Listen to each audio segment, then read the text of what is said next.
आप आग लगाने की इजाज़त चाहती हैं तो वो दुनिया में कहीं नहीं दी जाएगी। सारा ही काम दो ख़ानदानों को खात्मे के लिए किया। दो ख़ानदानों को 10 साल से आप करप्ट कह रहे हैं, 10 साल से करप्शन आप साबित नहीं कर पाए। कौमी असम्बली से उनको बाहर नहीं आना चाहिए, इतना बड़ा फ्लोर था। उसके बाद फिर सूबाई असम्बली जो उनकी अपनी थी, चीफ साहब क्या अगर मैं केस लेके आऊँ तो क्या आप मुझे चाय पिलाएंगे और फिर अगले दिन मेरे केस की समाअत शुरू कर देंगे?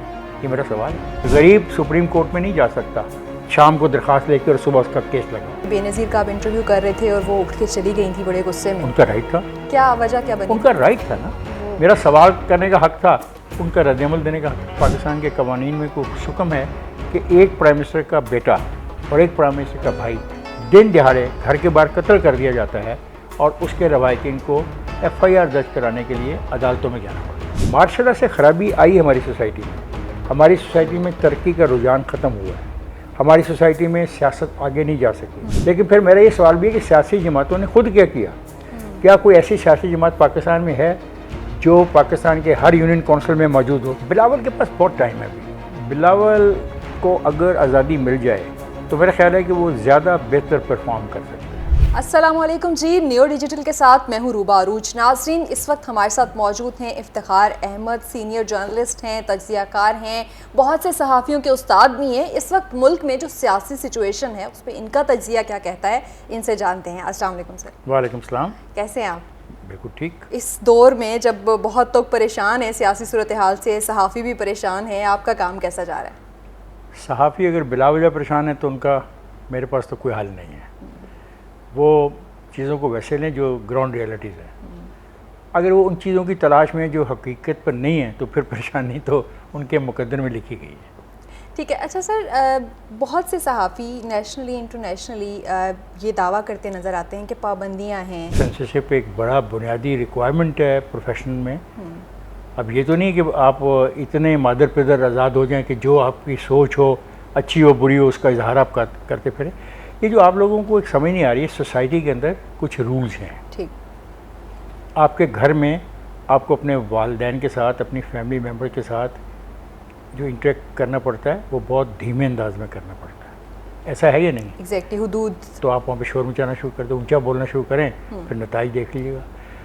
जो हमारी मेरी जो आज़ादी है ना वो ये है, लेकिन जिस वक्त मेरी आज़ादी आपकी नाक को छुएगी ना, मेरी ये आज़ादी ख़त्म हो जाती है। ये जो आर्टिकल 19 आप बहुत पढ़ते हो ना, वो सब्जेक्ट टू लॉ है, ठीक, किसी कानून के ताबे है। ऐसी आज़ादियाँ कहीं भी नहीं होती। इवन अमेरिका में अभी एक केस चल रहा है वाशिंगटन पे जो हमला किया, 1000 लोगों को सज़ा हो रही है। तो वहाँ पे तो बड़ी आज़ादी है उस मुल्क में, वहाँ पे तो फंडामेंटल राइट्स का एहतराम किया जा रहा है। तो वहाँ पे 1000 लोगों को सज़ा क्यों हो रही है? क्योंकि वहाँ पे उन्होंने किसी कानून को तोड़ा ना, अपने मुल्की कानून को, तो उनको सज़ा मिल रही है। ठीक। ये है आज़ादी का तस्वर। अगर सहाफ़ी ज़मीनी हक़ाइक़ के साथ रहें और इस बात को तस्लीम करें कि हर चीज़ कानून के ताबे है, तो मेरा ख्याल है ना उनके लिए अपने लिए मुश्किलात पैदा होंगी और ना ही वो मालिकों के लिए मुश्किलात पैदा करेंगे, ना ही पैमरा के नोटिस आएंगे, ना ही हुकूमत की तरफ से कुछ दबाव आएगा। ठीक। अच्छा, आप मौजूदा सूरत हाल में सिर्फ सहाफ़ी ही नहीं, सियासी जमातें भी कहीं ना कहीं ये बात करती नज़र आती हैं कि हम पे तो पाबंदियां हैं, हमें तो हैंडल किया जाता है। बिल्कुल सही है। अगर आप आग लगाने की इजाज़त चाहती हैं तो वो दुनिया में कहीं नहीं दी जाएगी। आपको सियासी अपना काम करना है, सियासत के मुताबिक करें। लोगों के घरों को आग लगाना, बिल्डिंग्स को आग लगाना इजाज़त नहीं मिलती। आप जुलूस निकालें। इससे पहले ये पार्टी जो आपको ये बता रही है कि बहुत पाबंदियाँ हैं, क्या इस पार्टी ने इससे पहले जुलूस नहीं निकाले? क्या धरने नहीं दिए? दिए या नहीं दिए? हाँ या ना में जवाब बिल्कुल दिए। अच्छा, तो ये तो इजाज़त नहीं सकती कि आप जाके 200-250 जो तनसीबात हैं फ़ौज की वो जलाने की कोशिश करें। ये आज़ादी नहीं दी जा सकती। और ऐसी आज़ादी दुनिया में कहीं नहीं है। यहाँ तो आप मुझे मिसाल दें, मैंने आपको मिसाल दी ना अमेरिका की, उन्होंने एक बिल्डिंग पे हमला किया ट्रंप के साथियों और हामियों ने, 1000 आदमियों को सज़ा हो रही है और एक आदमी को तो ये सज़ा हुई है कि उसने अपनी टांगें स्पीकर की मेज़ पर रखी थी जूतियों समेत, उसको भी सज़ा होगी। तो वो भी कह सकता है मेरी आज़ादी थी कि मेरा मूड कर रहा था कि मैं जूतियों समेत पाँव रखूँ उस स्पीकर की मेज़ के ऊपर। आपको क्या लगता है ये ट्रेंड पाकिस्तान में या फिर हम अपने नेबरिंग कंट्रीज़ में भी बात करें? कहाँ पे है नेबरिंग में? कहाँ है? इंडिया में क्या ट्रेंड है? इंडिया में भी तो बहुत सारी चीज़ें हो रही होती हैं लेकिन शायद वो हम तक पहुँच नहीं पाती। हर चीज़ हदूद और कयूद के अंदर होती है। ठीक। जब आप उन हदों को पार करना चाहोगे तो फिर कानून का इतलाक होता है। ये नहीं कि मैं अगर सहाफ़ी हूँ तो मेरी जो मर्ज़ी है मैं कर लूँ, ये आपको हमें समझ लेना चाहिए। ठीक। हम कोई एक्स्ट्रा चीज़ नहीं है कि सहाफ़ी होने के बाद हमें कोई बहुत ज़्यादा दूसरों के मुकाबले में ज़्यादा सहूलतें हैं, जो चाहे हम करें और जो जैसा चाहे हम कर सकते हैं, ऐसा नहीं हो सकता। दुनिया जब पाकिस्तान का जिक्र करती है तो मार्शल लॉ अदवार का जिक्र सबसे बिल्कुल पहले ठीक आता है लगे यहाँ कि पे। इसीलिए तरक्की लगे नहीं। लगे नहीं, तरक्की की वजह मार्शल लॉ के अदवार नहीं है। वन ऑफ द रीज़न, देखें हर चीज़ के नंबर होते हैं, पर्चे में 10 सवाल आते हैं, 10-10 नंबर के सवाल आते हैं। ठीक। आप मार्शल लॉ की वजह से आप कह सकते हो 50 नंबर हमारे कम हो गए मार्शल लॉ की वजूहात। अब बाकी 50 नंबर का क्या करेंगे आप? जिस तरह एक पार्टी इक़्तिदार में थी, उसने सारा ही काम 2 ख़ानदानों को खात्मे के लिए किया। ठीक, मैं 25 नंबर उनको देता हूँ, बाकी जो 75 नंबर्स उन्होंने लेने थे वो भी तो मुझे बताएं कि उन्होंने 75 नंबर्स के लिए क्या कोशिश की। मार्शल लॉ से ख़राबी आई हमारी सोसाइटी में।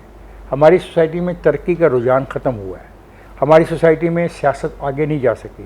हमारी सोसाइटी में सियासी जमातों पे कदगने लगी, मैं मानता हूँ।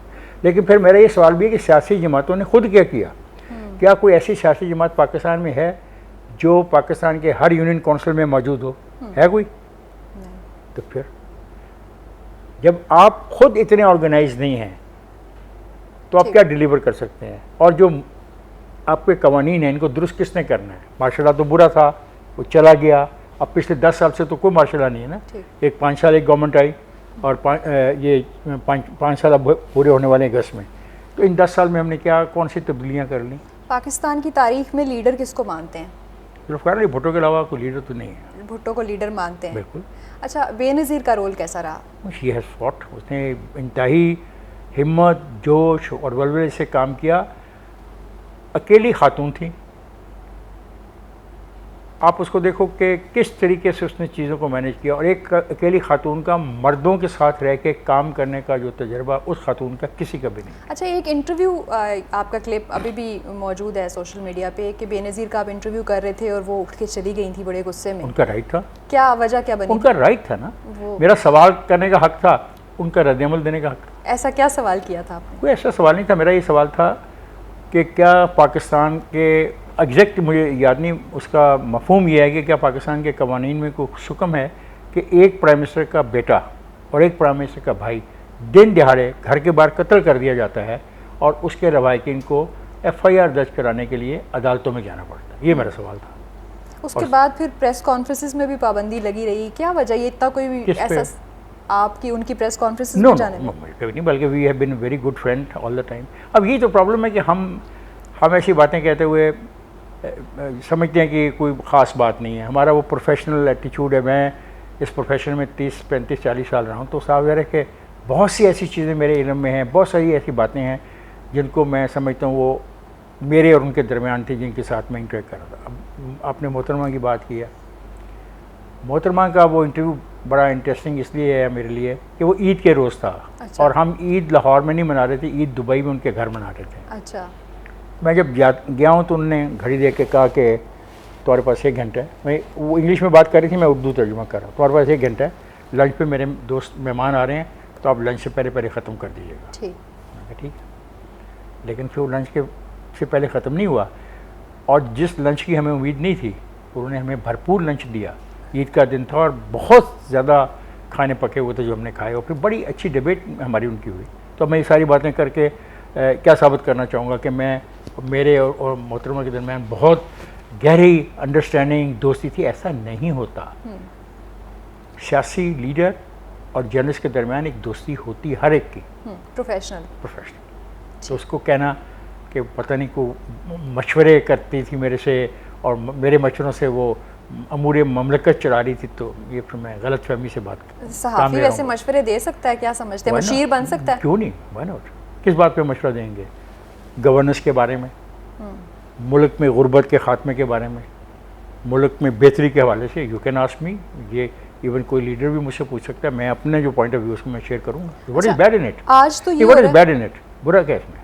बुरा नहीं है अगर सिर्फ मुल्क की बेहतरी के लिए हो। तो और क्या? अगर PR बेस्ड हो तो बुरा है ना? PR वही है ना जिस पे आप मुझे मजबूर कर रही हैं कि मैं एक ऐसे इंटरव्यू की तफसीलात आपसे शेयर करूं और अपनी पीआर बनाऊं, जो मैं बनाने से अवॉइड कर रहा हूँ। ठीक। अच्छा, पीआर आज हम देखते हैं कि शायद पाबंदियों की वजह बताई जाती पहले है। बात है ना, पाबंदियाँ हैं क्या?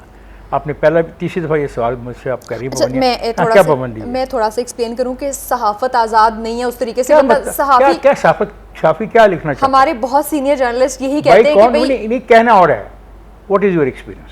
सहाफ़त कर नहीं रही, पीआर कर रहे हैं। नहीं, आपका एक्सपीरियंस क्या है? तो सही पाबंदियां, ऐसा तो नहीं है बस कि हम हमें एक दो इजीली हम हर पाबंदियाँ बात कर सकें। बताएं, नहीं 2 पाबंदियाँ, मुझे तो नहीं इल्म ना, मैं करंटली हम खान साहब का पूरा नाम नहीं ले क्या सकते, ये तो भी क्या पाबंदी है फ़र्क ना। है इसमें पड़ता? क्यों नहीं ले क्यों, सकते? क्या फ़र्क पड़ता है? जिन्होंने रोका है वो भी जहालत का फैसला कर रहे हैं, और आप जो उसको एक्सप्लॉइट कर रही हैं वो भी जहालत का फैसला कर रही हैं। चंद दिन हुए हैं ये पाबंदी आ पड़ी है। इससे पहले किसने आपको रोका था? उसका नाम नवाज शरीफ की प्रेस कॉन्फ्रेंस दिखाने पे पाबंदी थी। कितना क्या बना? क्या हुआ? थी तो सही ना। द क्वेश्चन फिर वही कहूँगा, ग्राउंड रियलिटीज़ क्या है? ग्राउंड रियलिटीज़ है कि एक चीज़ से आपको रोका गया, उसका फ़ायदा नहीं हुआ, नुकसान हुआ। ओके, तो हम एक ही चीज़ में अभी तक बैठे हुए हैं। ये जितने साफ़ी बहुत ज़्यादा गुफ्तगू करते हैं ना इस किस्म की, मेरा ख्याल है इनको सोचना चाहिए कि सहाफ़ी के पास क्या इख्तियार है और क्या नहीं है। अच्छा, सहाफ़ी के पास ऐसा कोई इख्तियार नहीं है वो किसी की पर्सनल लाइफ के अंदर झांके और उस पर लिखे। लेकिन ये भी तो सहाफ़ी की जिम्मेदारी है कि वो एक्सपोज करे, क्या एक्सपोज करे? करप्शन को एक्सपोज करो, अगर तुम्हारे पास सबूत है। जनरलाइज ना करो। यही तो तबाही हुई है कि 1-2 खानदानों को 10 साल से आप करप्ट कह रहे हैं, 10 साल से करप्शन आप साबित नहीं कर पाए, तो अब आप सारी उम्र कहते रहेंगे उनको? नहीं, फिर जवाब दो ना। साबित भी करना ही है, बस ऐसे ही कहना है। सहाफ़ी ने तो साबित नहीं करना होता तो ना। किससे फिर साबित करना है? ये तो अदालतों के काम। फिर सहाफ़त की जिम्मेदारी क्या है सहाफ़ी? उसने तो एक चीज हाईलाइट करनी होती है। क्यों? बगैर सोचे समझे, जज तो नहीं बन बगैर सकते। सबूत के जज तो नहीं मैं बन सकते। आपके बारे में जो चाहूँ कह दूँ? मौक़िफ़ लें और उसके बाद कह दें। Just hold. कितना मौक़िफ़ लेते हैं? ये सिर्फ हमें सिखाया गया था जंग अखबार में। हम बेहतरीन स्टोरी देते थे, लेकिन शकील रहमान साहब कहते थे दूसरे आदमी का मौक़िफ़ नहीं है, खबर नहीं छपेगी। लेकिन और कई दिन तक हम उनका मौक़िफ़ लेने के लिए पीछे भागते रहते थे। जी, लेकिन ये भी हकीकत है कि जिस तरह आप कह रहे हैं मौक़िफ़ लेने के लिए पीछे भागते रहते थे, आज हम पे हमारा माइक उठा के भी फेंक दिया जाता है, मोबाइल भी साइड पे कर दिया जाता है। अगर आपके बारे में मुझे यकीन हो कि आप एक ख़ास वजह से एक मंसूबे के तहत ये सवाल मुझसे बार बार कर रहे हो, तो शायद मेरा रद्द-ए-अमल वही होगा जिसका आप हवाला दे रहे हो। अच्छा सर, ये बताइएगा कि 10 सालों का आपने जिक्र किया, 2 खानदानों का जिक्र किया, उसके बाद आते हैं खान साहब मंजरनामे पे। आगे तब्दीली की तब्दीली की बड़ी कामयाब उन्होंने मूवमेंट चलाई, यूथ को अपने साथ लिया, और अंजाम में ये हुआ कि उन्होंने एक असम्बली से बाइकआउट किया, 2 असम्बलियाँ तोड़वा दी। ये जो उनका एटीट्यूड था ये गैर सियासी था। ठीक, उनको असम्बली में रहना चाहिए था। जो भी उन्होंने अपोजिशन करनी थी, जिस नाम से वो इनको पुकारते थे, वो on the floor of the house करते। सूबाई असम्बली हालांकि अच्छी भली इनकी अपनी सूबाई असम्बली थी। ठीक। अच्छा, ये दोबारा बन जाती तो जीत जाते तो फ़र्क क्या पड़ता, मुझे आप बताएं। आप भी बड़ी वेल इन्फॉर्म किस्म की जर्नलिस्ट हैं, तो क्या फ़र्क पड़ता? शायद हालात इस नहज पे ना होते। नहीं, क्या उनको क्या फ़र्क पड़े? एक मेरी घड़ी है, मैं इसको फेंक देता हूँ और दोबारा ये मैं घड़ी लेने की कोशिश करता हूँ, तो मेरे घड़ी को फेंकने और दोबारा हासिल करने के दरमियान का जो अरसा है वो क्या है? उस रवैये का क्या तलाश, मेहनत, जद्दोजहद, खुद ही कमाई हुई चीज़ की। क्या बात है। अच्छा, ये बताएं कि खान साहब की सबसे बड़ी गलती ये है असम्बलियाँ तोड़ना था या इससे पहले भी कोई? बिल्कुल, देखें, ये जो मैं तो पॉलिटिकल बात करता हूँ, कौमी असम्बली से उनको बाहर नहीं आना चाहिए था। इतना बड़ा फ्लोर था। उसके बाद फिर सूबाई असम्बली जो उनकी अपनी थी, अगर फ़र्ज़ करें इलेक्शन 90 डेज में हो जाते, ये फिर जीत जाते, तो फ़र्क क्या पड़ता? ये फ़र्क होता ना कि 14-15 अरब रुपया इलेक्शनों पर लग जाता, अपना इलेक्शन कमीशन पाकिस्तान का, इनका भी लगता, जो दूसरी सियासी जमातें इलेक्शन में हिस्सा लेती उनका भी लगता, ये फ़र्क पड़ता, और जीत फिर ये जाते, तो फिर फ़र्क क्या पड़ता? खान साहब अब जो सारा मुद्दा दूसरों पे डाल रहे हैं, कोई उस टाइम की आर्मी ऑफिशियल्स पे डाल रहे हैं और कोई अपने एडवाइज़र्स पे डाल रहे हैं कि इसने भी धोखा दिया, इसने भी धोखा दिया, क्या वाकई उनके साथ धोखा हुआ है या खुद से ही शुरू दिन से ही उनका ट्रैक गलत था? मेरा ख्याल है कि उनके जो एक्शन हैं वो ये साबित करते हैं कि वो खुद फैसले अपने करते हैं और अना उनमें बहुत है। उन बहुत गहरी उनकी प्रॉब्लम है कि वो अपने आप को समझते हैं कि ज़्यादा अक्लमंद हूँ दूसरों के मुकाबले में। ये एक प्रॉब्लम हो जाती है, बस का हम जैसे लोगों को भी हो जाती है। हम अपने आप को ज़्यादा अक्लमंद समझना शुरू कर देते हैं और फिर हम नुकसान भी उठाते हैं। अब वो बेचारे अपने ज़्यादा अक्लमंद होने का नुकसान उठा रहे हैं और तो कुछ नहीं। अच्छा, एक बड़ी खौफनाक बातें भी चल रही हैं। जो भी खान साहब को छोड़ के अलग होता है वो उनकी अहलिया के बारे में अजीबो-गरीब किस्म के हकायक बयान करता है। मैं नहीं बात करूँ, मैं किसी औरत के बारे में बात नहीं करूँगा जब मैं जानता ही नहीं। तोहम परस्ती जो हमें दिखाई जा रही है। मैं आई एम सॉरी, मैंने आपको भी रोका है कि आप सुनी सुनाई बातों पे ना जाएं, जर्नलिज्म ना करें। मैं जानता ही नहीं उस खातून के बारे में जो आप कह रही हो। या तो मैंने अमली तौर पे कुछ चीज़ देखी हो, कुछ मैं जानता हूँ। सुनी सुनाई बातों के ऊपर आई एम सॉरी कि मैं इतनी बड़ी खातून जो है, जो एक बहुत बड़े पॉलिटिकल लीडर की बीवी है, मैं उस पर कमेंट नहीं करूँ। राइट।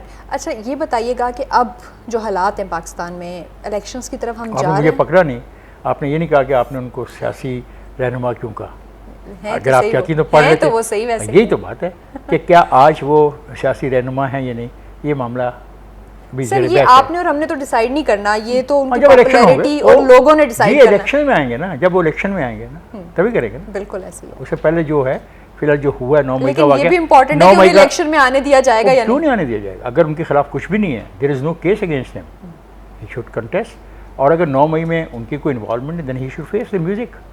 अच्छा, चलें, अगर आप खुद ही बात करना चाह रहे हैं तो मैं खुद नहीं बात करना चाह रहा, क्योंकि आपने मुझे रोका नहीं जब मैंने उनको सियासी रहनुमा कहा।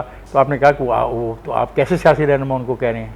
देखें सर, ये तो उनके लोगों का और उनका फैसला है ना। मैं उनका लोगों की बात नहीं कर रहा, मैं आपकी बात कर रहा हूँ। चले आगे चले। मैं कौन होती हूँ किसी सियासी रहनुमा को रोकने वाली? आगे चले। अच्छा, ये बताएं कि इलेक्शंस देख रहे हैं, नई पार्टीज बन रही हैं, जो आइन है उसके मुताबिक अगस्त के बाद इलेक्शंस होने चाहिए। होंगे या नहीं? नई पार्टियां जो बन रही हैं वो अपने अपने हिस्से का हिस्सा लेंगी। ये पार्टियां पीटीआई पे पाबंदियां या उसको तोड़ने के लिए बन रही पीटीआई हैं? की पाबंदी के मैं खिलाफ हूँ। मैं किसी भी सियासी रहनुमा को फांसी देने के सख्त खिलाफ हूँ। ठीक, ये दो बातों पर मैं बड़ा क्लियर हूँ। ठीक है, लेकिन जुर्म पे इतनी ज़्यादा रिलीफ मिलना जिस तरह खान साहब को मिल रहा है, हर मुकदमे में उनको ज़मानत भी मिल रही होती है, शायद लोगों का डर है, क्या वजह? ये तो सोचना पड़ेगा ना, तारीख इसके बारे में क्या फैसला कल करेगी। आज तो तुम और मैं फैसला नहीं कर सकते, वेरी डिफिकल्ट। पाकिस्तान के अदलिया के निज़ाम को कैसे देखते हैं? इंसाफ नहीं दे पाया गरीबों को। ठीक चल रहा है वैसे अदालती निज़ाम? नहीं, गरीबों को जब इंसाफ ही नहीं दे पाया। अमीरों को तो दे रहे। बिल्कुल, इसीलिए मैंने तो लफ्ज़ गरीब इसलिए सोच के समझ के कहा है कि गरीब सुप्रीम कोर्ट में नहीं जा सकता शाम को दरख्वास्त लेकर और सुबह उसका केस लगाओ। ठीक है। और सुप्रीम कोर्ट तो छोड़ो, किसी आम अदालत में नहीं जा सकता शाम को दरख्वास्त लेकर और सुबह उसकी अपना कार्रवाई शुरू हुई हो। तो ये गरीबों के लिए तो नहीं है ये इंसाफ। ठीक, ये तो कुछ उन लोगों के लिए है जो जिनके पास पैसा है, दौलत है, नाम है। मैं तो आई एम सॉरी, ये किसी को अच्छा लगे किसी को बुरा लगे। मैंने तो कल कहा है अपने प्रोग्राम में कि चीफ साहब, क्या अगर मैं केस लेके आऊँ तो क्या आप मुझे चाय पिलाएंगे और फिर अगले दिन मेरे केस की समाप्त शुरू कर देंगे? ये मेरा सवाल है। अच्छा, ये बताएं कि सियासी रहनुमा की फांसी के तो आप खिलाफ हैं। बिल्कुल। ना अहली के बारे में आपका क्या ख्याल है? देखो, उसके बारे में आइन, इसके ऊपर जो तरीक़ाकार आइन में है तयीन, मैं उसके बाहर नहीं जा सकता। आइन में जो मुद्दत है, आइन में जो तरीक़ाकार है, मैं उसमें ही रहना चाहता हूँ। ठीक, ये बहुत सिंपल है। जहांगीर तरीन की नाअहली अब कहा जा रहा है कि वो सिर्फ बैलेंस करने के लिए की गई थी। गलत किया गया था ना। किसने किया था? अदालतों ने किया था। जी हाँ, तो मैं ये अर्ज़ कर रहा हूँ कि उनके बारे में ऐसी बात मैं नहीं कह सकता जो आपने कह दी है। मैं तो कहता हूँ कि वो गरीबों की बातें नहीं सुनते। नून लीग खुद चाह रही है कि नवाज शरीफ वापस आ जाएं। तो 100% उनका लीडर है वो। मरियम नवाज का आप फ्यूचर क्या देख रहे she will be a very important person in the politics of Pakistan. हैं? अगली हुकूमत में बिलावल को कहाँ देख रहे हैं? बिलावल के पास बहुत टाइम है अभी। बिलावल को अगर आज़ादी मिल जाए तो मेरा ख्याल है कि वो ज़्यादा बेहतर परफॉर्म कर सकता है। अभी तो उनके वालिद साहब उनके टीचर हैं और उनको सिखा रहे हैं। जब वो बिल्कुल इंडिपेंडेंट पॉलिटिक्स करेगा तो मेरे ख्याल है ज़्यादा अच्छा परफॉर्म कर सकता है। जरदारी साहब जो ईंट से ईंट बजा देने की बात करते थे और आज हाँ, वो तो मुफाहमत की सियासत एक कर बात रहे हैं। याद रखें, आप लोगों में एक प्रॉब्लम हो गई है। आप कुछ मखसूस वक़्त में दिए गए बयानात को इस्तेमाल करते हैं। उस वक़्त मखसूस जो बयानात दिए जा रहे हैं, सियासी सूरत क्या थे, आप उसके बारे में गुफ्तगू नहीं करना चाहते, ना टाइम इतना होता है। आपको अच्छा चीज़ मिल गई, देखिए ईंट से ईंट बजा देना कितनी बड़ी बात है, अभी बड़े व्यूअरशिप इसकी पे हो जाएगी। सवाल ये है कि ईंट से ईंट बजाना एक ख़ास मौके पे कहा गया। हाँ, ठीक है, वापस आ गए, he is in the politics. आज वो पाकिस्तान में जो हमारी सूरत हाल इक़्तिसादी बुरी है उसके बारे में बात कर रहा है। ये बात आपको याद नहीं रहेगी, लेकिन आपको ईंट से ईंट बजाने वाली बात याद रहेगी, क्योंकि उस पर लाइक्स मिलती हैं बहुत। अच्छा, लास्टली ये बता दीजिएगा कि पाकिस्तान की जो मुआशी सूरत हाल है इसमें बेहतरी के चांसेस हैं? जी, अगर सरमायादार अपने हिस्से का कंट्रीब्यूशन करें, अगर हम सब लोग टैक्स दें, ये दुकानदार हैं जो टैक्स देने को तैयार नहीं हैं, कि सबको टैक्स देना पड़ेगा। अगर टैक्स नहीं मिलेगा हमारी आमदन नहीं बढ़ेगी। एक ये है, दूसरा है कि हम ऐसी चीज़ें बनाएं कि बाहर फ़रोख्त करें और डॉलर कमाएं। जब तक हम डॉलर नहीं कमाते और अंदरूनी मुल्क हम अपने टैक्स को नहीं बढ़ाते, ये मुश्किलात इतनी जल्दी ख़त्म होने वाली नहीं है। IMF के साथ मामला कैसे ठीक होंगे? कोई ठीक होने के चांसेस नहीं, क्योंकि जो शराइत वो लगा रहे हैं हम वो मान नहीं सकते। आपको फैसला करना पड़ेगा ना, आपने उनकी शराइत पे चलना है कि आपने अपने फैसले करने हैं। आपने कोशिश करनी है कि आपका रेवेन्यू अंदर से भी बढ़े और आप ऐसी चीज़ें बनाएं जो आप बाहर बेच के डॉलर कमाएं। ये फैसला आपने करना, IMF ने तो नहीं करना। जब भी आप किसी से कर्ज लेते हो वो शराइत रखता है। आप कर्ज लेके देख लो पाकिस्तान में किसी बैंक से, बैंक आपसे पूछेगा कि इसके बदले में आप मुझे क्या दे रहे हैं, आपकी प्रॉपर्टी कितनी है, आपको किस्तें कब देंगे। आप एक किस्त भी कम कर देंगे आपको जुर्माना आयद करेगा, दूसरी किस्त भी बंद कर देंगे आपको फिर जुर्माना होगा, फिर तीसरी दफ़ा आपका नाम अखबार में छपा होगा और आपकी प्रॉपर्टी का छपा होगा। तो जब आप कर्जा किसी से लेते हो तो उसकी शराइत भी होती हैं। तो अगर आप उन शराइत से बचना चाहते हो तो अपने रवैये को बदलो और अपनी आमदन के तरीक़ेकार को बेहतर करो। बहुत शुक्रिया। इफ्तिखार अहमद साहब हमारे साथ मौजूद थे, जो कि पाकिस्तान की जो मौजूदा सूरत हाल है सियासी और माशी, उस पर बड़ी तफसील से इन्होंने रोशनी भी डाली और यकीनन बड़ी अहम बात जो की कि जब तक हर पाकिस्तानी अपना हिस्से का किरदार अदा नहीं करेगा, पाकिस्तान को मुश्किल से निकालना मुश्किल हो जाएगा।